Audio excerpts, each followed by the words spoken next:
As promised, this time we're going to explore a simple principle we use to help your audience pause and get engaged.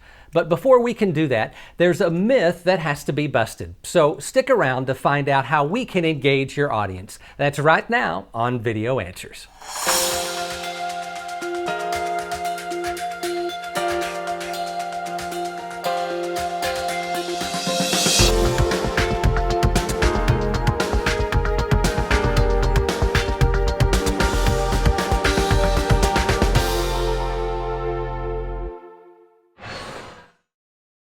Hey, thanks for joining me on Video Answers, the resource with video production help for your business. When it comes to communicating, how many times have you heard this? Tell them what you're going to tell them, and then tell them what you just told them. But is this really sound advice?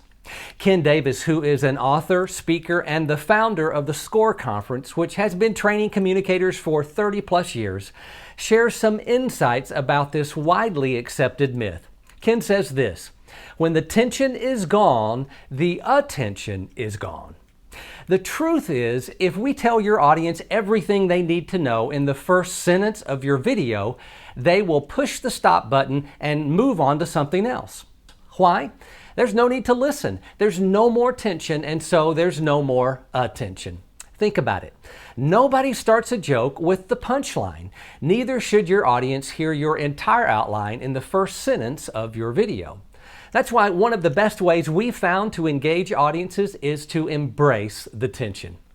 Now, there are a lot of ways to embrace that tension, but over the years, these 6 ways have become my personal favorites. Number 1, get their attention. We like to surprise viewers, make them laugh, or even shock them anyway in the first few moments of your video to show them why they need to pay attention. Number 2, begin at the end.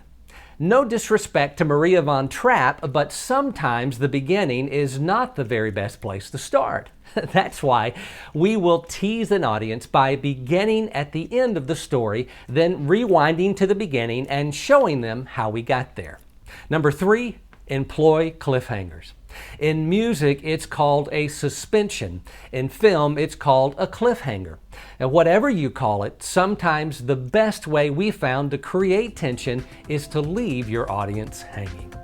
Now, speaking of cliffhangers, we'll continue this exploration of tension on our next episode, where I'll share 3 final ways we like to engage your audience by creating tension.